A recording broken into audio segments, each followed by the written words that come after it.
สวัสดีเพื่อนๆมื้อนี้ตู้พุดมาอยู่ที่งานExpo Day คือเป็นงานBeef Collection ของงาน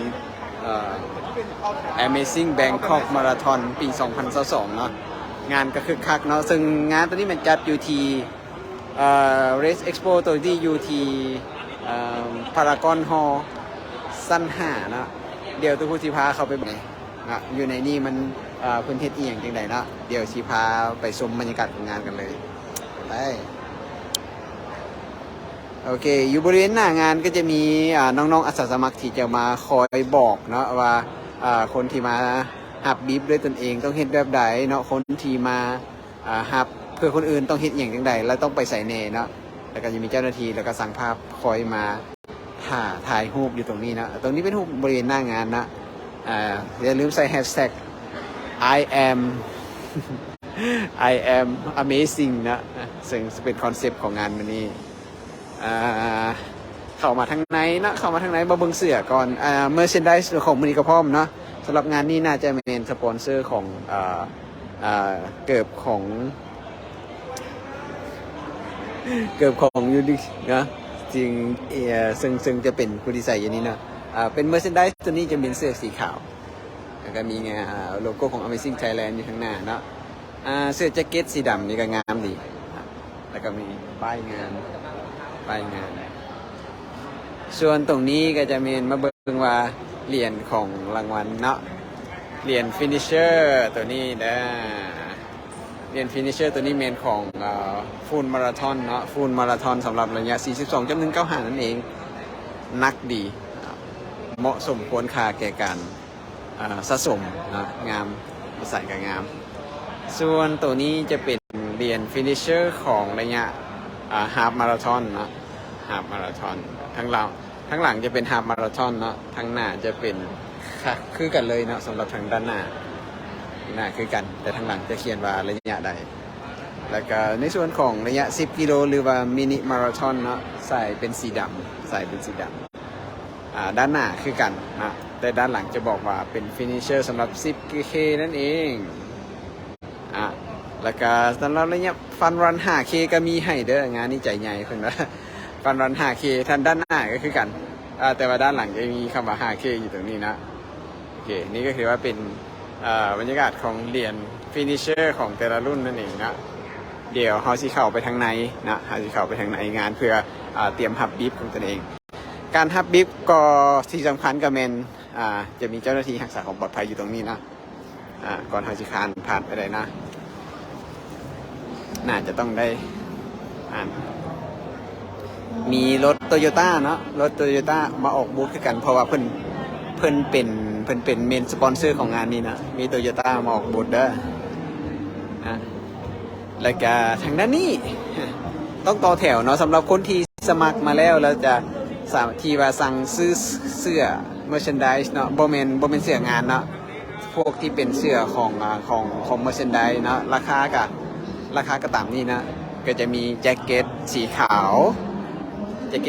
849 บาทสีดำ849 บาทนะสำหรับเสื้อที่เป็นแขนยาวมัน549 บาทแล้วก็เสื้อแขนสั้นสีดำ399 บาทสีขาวคือกันนะแล้วก็สีชมพูคือกันนะไส้ก็มีให้เลือกตามนี้เลยนะไส้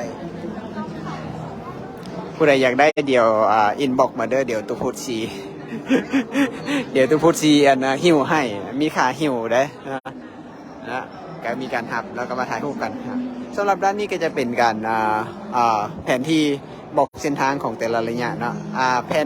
ผนแรกนี่เป็นระยะ 10K กับ 5K เนาะระยะ 10K กับ 5K ตามนี้เด้อจะมีรถบัสหับส่งนักแข่งตามจุดที่เพิ่นจัดไว้เนาะสามารถมาขึ้นรถเพื่อมาที่จุดสตาร์ทแล้วก็ในจุดฟินิชก็จะมีรถไปส่งตามจุดที่เพิ่นจัดไว้เนาะตัวนี้เป็นระยะ42กับระยะฟูลมาราธอนกับระยะฮาล์ฟมาราธอนนั่นเองเนาะก็จะมีเห็นว่าจะมีจุดต่างๆบอกใหญ่ไว้อย่างชัดเจนจะมีบล็อก A B C D เนาะจนฮอต N เนาะซึ่งเป็นบล็อกต่างๆนี่จะถูกปล่อยออกตามระยะเวลาต่างกันส่วนงานนี้เป็นไซชิปไทม์เนาะไซชิปไทม์หมายความว่าจะปล่อยตามบล็อกแล้วก็ระยะ ฟูลมาราธอนกับระยะฮาล์ฟมาราธอนจะปล่อยพร้อมๆกันออกจากสนามราชมังกีฬาสถานนั่นเองเนาะก็จะมีจุดบอกอย่างต่างๆเนาะจุดฝากถงยูไสจุดห้องน้ำยูไสจุดเปลี่ยนเครื่องยูไสเนาะจุดปฐมพยาบาลยูไสต่างๆนี่คือว่ามีอยู่ในนี้ชัดเจนค่อนข้างว่าชัดเจนอันนี้มาเบิ่งเส้นทางที่เป็นยาวๆเส้นทางที่เป็นยาวๆเนาะตามนี่เลยเส้นทางที่เป็นยาวๆเนาะจากจุดราชมังกีฬา Hey you are here surprise surprise นามื้อนี้คนเก่งคนเฮา you do 21เคซี่เด้ออย่าเคซี่เฮาเด้อมาเพื่อพิชิตระยะฮาล์ฟมาราธอนเนาะโอเคเดี๋ยวเฮาสิลงกับเคซี่น้ำหลังเด้ออันนี้เป็นเส้นทางเนาะเส้นทางจากราชมังคลาสถานมานะมาผ่านแต่ละจุดที่สำคัญของแลนด์มาร์คของกรุงเทพเนาะมานี่แล้วก็จุดที่ฟินิชจะอยู่นี่เนาะจะอยู่ที่อนุสาวรีย์ประชาธิปไตยนั่นเองนะส่วนจุดฟินิชของ 5K กับ 10K มันจะอยู่ที่ด้านข้างๆเนาะใกล้ๆกันนะแต่ว่าบ่เป็นจุดเดียวกันโอเคอันนี้ก็เป็นบัฟของงานคือกันนะมีห้างขายเครื่องพวกเมอร์เชนไดต่างๆเนาะมีมาลดราคาเดี๋ยวชิมาช็อปเนาะออกเลขก็มาเด้อลด7%บูมู อันนี้เป็นแว่นตาสำหรับไซแลนด์โดยเฉพาะมีออกเลเทรลออกเลรันมีเนาะฮกก้าก็มาขายลดราคาเด้อลด 10% นะฮกก้าลด 10%งามและเกิบรุ่นอื่นๆเนาะก็มาลดราคาอยู่นี่คือกันเนาะมีเห็นทีนี้เห็นมีโพม่าเนาะอัตเทรยูไนกี้ก็มีนะไนกี้ก็มีโพม่าก็มีอันเดอร์มอร์ก็มีเอซิก็มีเด้อเอซิก็มีงามนะสำหรับซักโคนี่จะอยู่ฝั่งนี้นะซักโคนี่จะอยู่ฝั่งนี้มีตั้งแต่2,490นะลดราคาหลายอยู่โอเคเดี๋ยวตอนนี้อยู่บริเวณหน้างานก็ยังมีการเสวนานะมีแอดมินดังจากแต่ละเพจดังๆของไทยเนาะจะมีคุณบุ้ยเนาะคุณบุ้ยจากมีคุณบุ้ยมีคุณอิทธิพลนะเบิ่งเด้อฝรั่งบ้างคนไทยบ้างอันนี้เป็นน่ารักมากเลย เพิ่งจะมาพี่ธลีพูดเลยนึกถึงได้เลยลมให้เฮาโฮเรื่องราวต่างๆนะโอเคอีกฝั่งนี้จะเป็นในส่วนของเมืองไทยประกันชีวิตนะเมืองไทยประกันชีวิตเอามีมาม่าเด้อมื้ออื่นผู้ใดแลนเข้าเซ็นไซรับประกันว่าได้กินมาม่าทุกคนมาเป็นสปอนเซอร์งานนี้เด้อแล้วมีอย่างอีกมีในส่วนของสปอนเซอร์เนาะสปอนเซอร์ก็มาได้งานนี้เด้อสปอนเซอร์ต้องมาทุกงานนะสปอนเซอร์มาทุกงานสปอนเซอร์มาทุกงานมาแท้นะ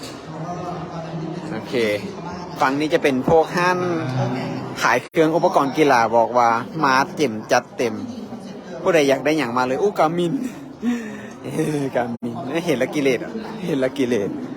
ฝั่งนี้ก็จะมีเสื้อแลนกีฬาต่างๆครับเป็นยี่ห้อดังๆมีมาหมดนะคอมเพรสเซอร์สปอร์ตอย่างมาพวกเจลดีเวอร์ก็มีแอคทีฟพีก็มา ละล้านตามาแล้วรู้สึกว่าเดี๋ยวจะได้เสียเงินแน่นอนเนาะเดี๋ยวค่อยมาเลาะมึงกันโอ้ห้านค่าหลายอีดีเดี๋ยวขอไปเบิ้งบอลเอาบีบก่อนละกันไว้มันอยู่ใส่เกาะ คือว่าไก่มาละบอลมาเอาบีบเขาอยู่ใส่กูนะก็จะมีวันช่วงของจัดงานทางนี้เด้อแล้วก็มีห้างขายเครื่องหลายๆเนาะมีหลากหลายราคาให้เลือกซื้อเนาะตั้งแต่ราคา100 บาทขึ้นไปเนาะมาเอาหมวกงามๆมา100 บาทบวกงามๆเลย100 บาทกระเป๋ามีมาครบให้ซดมา อันนั้นผู้ใดบูจักอันนี้กับมาอะไรวะมาที่อย่างวุ สวัสดีครับพี่พุทธครับพี่พุทธมาทำอะไรที่นี่ครับ อะไรว่าที่ต่างทุกคนได้ เดี๋ยวทุกคนจะพาเรียน42 คืนไปของพ่อแขก เอาเครื่องจิ้มโอเคทงตีนหลายๆอย่างก็มีเนอะแบรนด์หลายๆเดี๋ยวเขาจะไปล้มกันนะเดี๋ยวเขาจะไปล้มกันนะจะมีกลุ่มเพื่อนๆนักเรียนจากฟังเวียงจันทร์ก็มาหลายคนเติบเนาะมาหลายคนเติบเดี๋ยวไปเอาขอตัวไปเอาบีฟก่อนเด้อเอาแล้วมันอยู่วันไหนก็เอาบีฟนะเอาบีฟอยู่ใส่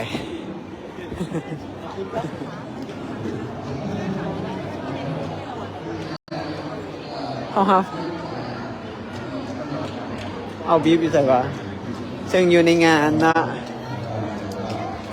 เรียนงานก็คึกคักเต็มทีเนาะคึกคักเต็มทีคึกคักเต็มที ซึ่งถ้าเป็นมันเป็นพื้นที่ของเอกชนโดนโค่นไปหมดเลย เอาบีฟมันอยู่นี่เองอะไรวะเอาบีฟมันอยู่ตรงนี้เด้อเอาบีฟมันอยู่บนนี้นะจะมี A B C D E F G H G อีกอย่างต่างๆอยู่นี่นะเดี๋ยวทุกคนขออนุญาตหักบีฟก่อนเด้อแล้วเราจะมาล้มกันเนาะเดี๋ยวจะมาล้มกันอีกครั้งหนึ่งจักหน่อยจะมาล้มกันเนาะสำหรับงานนี้เดี๋ยวซีมีพรีวิวให้เห็นว่างานต้นเหตุจริงเลยตอนนี้ขอลาไปก่อนเดี๋ยวเจอกัน